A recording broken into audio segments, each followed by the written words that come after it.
Assalamualaikum warahmatullahi wabarakatuh. Kami dari kelompok 8 akan menampilkan video mengenai konsep asuhan keperawatan sinusitis. Adapun anggota kelompok kami yaitu Sylvie Wulandari, Sri Alia Febriani, Istifanika, Muhammad Topri Sanjaya, dan Olivia Septiani. Pengkajian. Yang pertama, identitas pasien.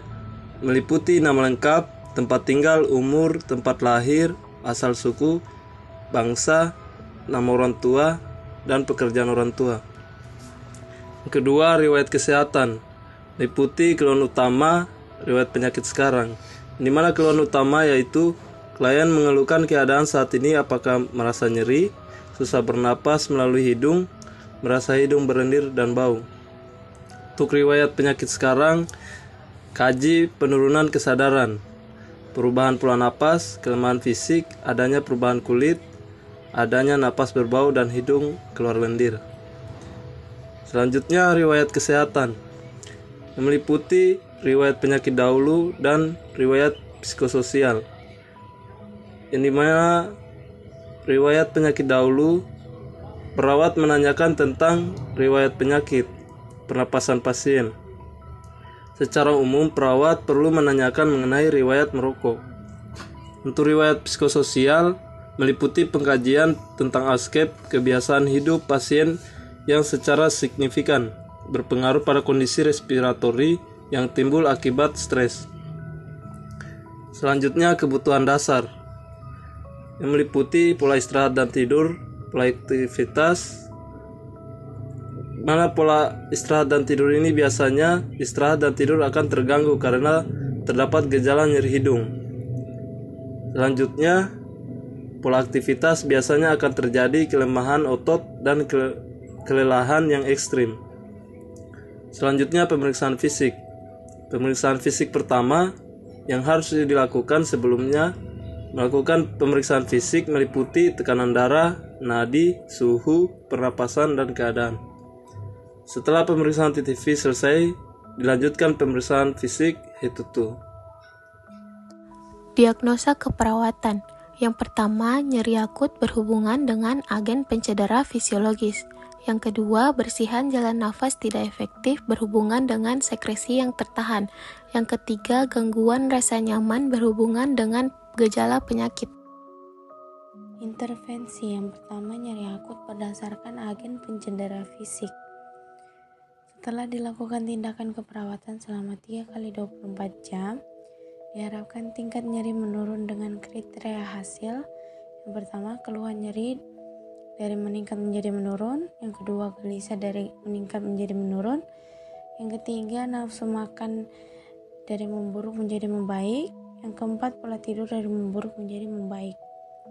Yang kelima, kesulitan tidur dari meningkat menjadi menurun. Manajemen nyeri. Observasi yang pertama, identifikasi lokasi, karakteristik, durasi, frekuensi, kualitas, dan intensitas nyeri. Yang kedua, identifikasi faktor yang memperberat dan memperingan nyeri. Yang ketiga, monitor keberhasilan terapi komplementer yang sudah diberikan. Yang keempat, monitor efek samping penggunaan analgetik terapeutik, berikan teknik non-farmakologis untuk mengurangi rasa nyeri seperti aromaterapi, terapi pijat. Yang kedua, fasilitas istirahat dan tidur. Yang ketiga, mempertimbangkan jenis dan sumber nyeri dalam pemilihan strategi meredahkan nyeri. Edukasi. Yang pertama, jelaskan penyebab periode dan pemicu nyeri. Yang kedua, jelaskan strategi meredahkan nyeri. Yang ketiga, anjurkan menggunakan analgetik secara tepat. Yang keempat, ajarkan teknik non-farmakologis untuk mengurangi rasa nyeri. Kolaborasi pemberian analgetik jika perlu. Yang kedua, bersihan jalan napas tidak efektif berdasarkan sekresi yang bertahan. Setelah dilakukan tindakan keperawatan selama 3 kali 24 jam, diharapkan kebersihan jalan napas meningkat dengan kriteria hasil. Yang pertama, batuk efektif, dari menurun menjadi meningkat. Yang kedua, produksi sputum dari meningkat menjadi menurun. Yang ketiga, frekuensi nafas dari memburuk menjadi membaik. Latihan batuk efektif. Observasi. Yang pertama, identifikasi kemampuan batuk. Yang kedua, monitor adanya retensi sputum. Yang ketiga, monitor tanda dan gejala infeksi saluran nafas. Terapeutik. Yang pertama, atur posisi semi-fouler dan atau fouler. Yang kedua, buang sekresi pada tempat sputum. Berikutnya, edukasi. Yang pertama, jelaskan tujuan dan prosedur batuk efektif. Yang kedua, anjurkan batuk dengan kuat langsung setelah tarik napas dalam ketiga. Yang ketiga, gangguan rasa nyaman berdasarkan gejala penyakit.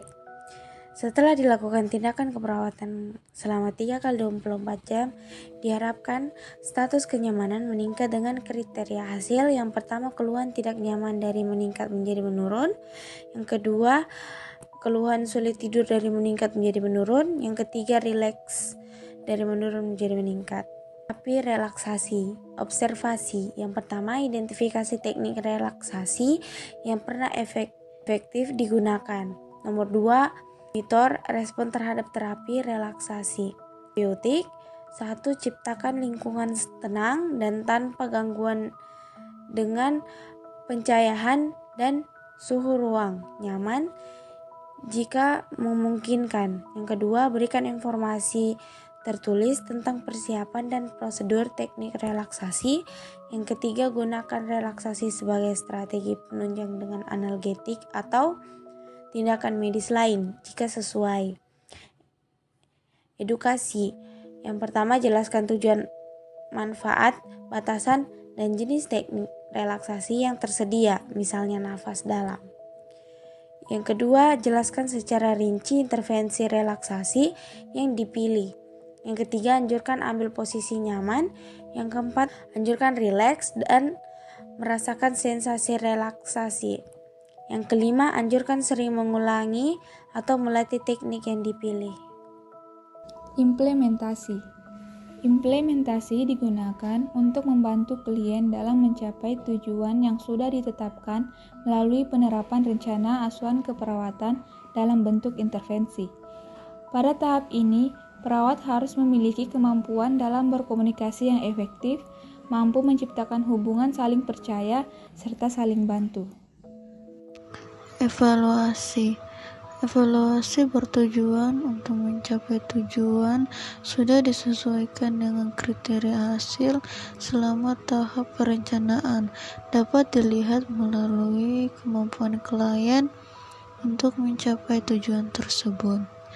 Tahap evaluasi merupakan perbandingan yang sistematis dengan tujuan dan kriteria hasil yang telah ditetapkan. Itulah pemaparan materi mengenai konsep asuhan keperawatan sinusitis. Semoga bermanfaat.